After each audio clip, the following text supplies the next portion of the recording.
Hello and namaste friends. Welcome back to my new video.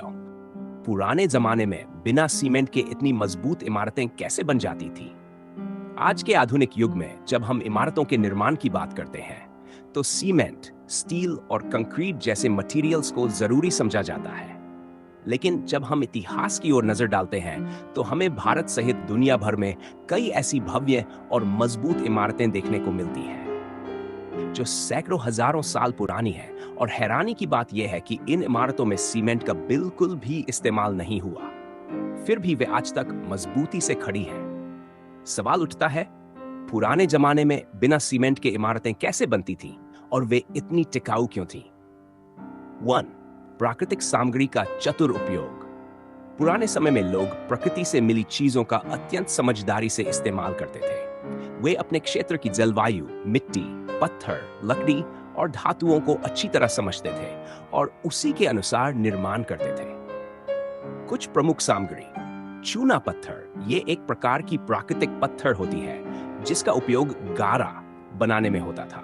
जब इसे जलाकर बुझाया जाता है तो ये एक मजबूत बाइंडिंग एजेंट बन जाता है जिसे बुझा चूना कहते हैं। गारा, चूने, गुड़, उड़द की दाल, बेल का गूदा आदि को मिलाकर जो गारा बनाया जाता था वह सीमेंट के समान ही मजबूत होता था और समय के साथ और भी सख्त होता चला जाता था। मिट्टी और गोबर। गांवों में कच्चे मकानों में आज भी मिट्टी और गाय के गोबर से दीवारें और फर्श बनाए जाते हैं। यह मिश्रण प्राकृतिक रूप से तापमान को नियंत्रित करता है। 2. स्थानीय पत्थरों और ईंटों का इस्तेमाल।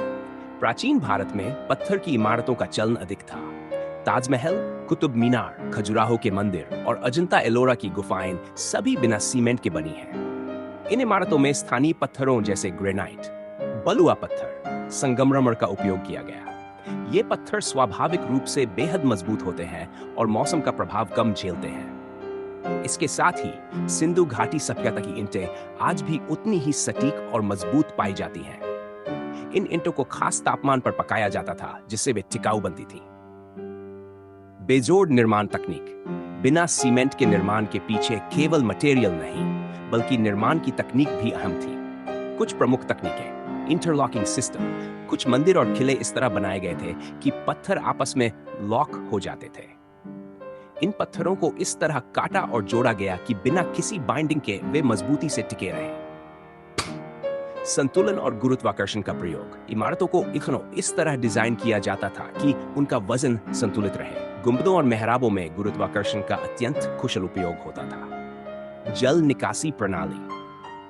पुराने निर्माणों में बारिश के पानी के बहाव का पूरा ध्यान रखा जाता था। इससे दीवारें और नींव सड़ने से बचती थी। दीर्घकालिक सोच और शिल्प कला। आज के विपरीत प्राचीन काल में निर्माण दीर्घकालिक सोच के साथ होता था। उस समय इमारतें एक पीढ़ी के लिए नहीं बल्कि कई सदियों तक चलने के उद्देश्य से बनाई जाती थी।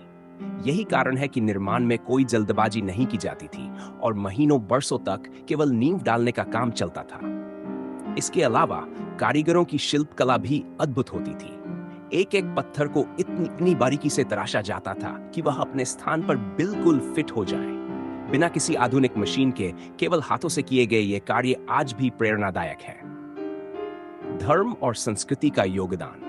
प्राचीन काल में मंदिर, मस्जिद, किले या महल बनवाना केवल रहने या पूजन का माध्यम नहीं था, बल्कि यह उस समाज की संस्कृति, शक्ति और समृद्धि का प्रतीक भी होता था।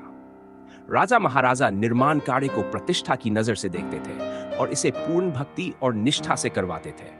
परिणाम स्वरूप निर्माण कार्य में कोई समझौता नहीं होता था। प्राकृतिक आपदाओं से सुरक्षा की तकनीक। बहुत से पुराने किले और मंदिर ऐसे स्थानों पर बनाए गए थे जो भूकंप, बाढ़ या तूफान से सुरक्षित रहते थे। उदाहरण के लिए काठमांडू, भुज या उत्तराखंड के पुराने मंदिरों में लकड़ी और पत्थर का ऐसा संयोजन किया गया जिससे भूकंप में भी ये ढांचे सुरक्षित रह सके। 7. आज की तुलना में भिन्न दृष्टिकोण। आज के समय में इमारतें अक्सर जल्दी बनने और लागत कम रखने की सोच के साथ बनती हैं, जबकि पुराने समय में गुणवत्ता और स्थायित्व पर ज्यादा ध्यान दिया जाता था। यही कारण है कि आज बनी इमारतें कई फीट से 30 साल में टूटने लगती हैं, जबकि पुराने निर्माण आज भी खड़े हैं। निष्कर्ष। पुराने जमाने में बिना सीमेंट के इमारतें बनाना संभव था, क्योंकि उस समय लोगों के पास प्रकृति के साथ जुड़ाव, गहरी तकनीकी समझ, कारीगरी का उच्च स्तर और निर्माण के प्रति समर्पण था। उन्होंने स्थानीय संसाधनों, शिल्पकला और वास्तु ज्ञान का ऐसा अद्भुत संतुलन बनाया जिससे इमारतें न सिर्फ टिकाऊ बनी, बल्कि सौंदर्य और वास्तुकला का भी अद्वितीय उदाहरण बन गई। अगर आपको ये जानकारी उपयोगी लगी हो तो इस वीडियो को लाइक और शेयर जरूर करें ताकि और लोग भी इसके बारे में जान सकें। अपने विचार और अनुभव कमेंट में जरूर बताएं। हमारे चैनल को सब्सक्राइब करना न भूलें और बेल आइकन दबाएं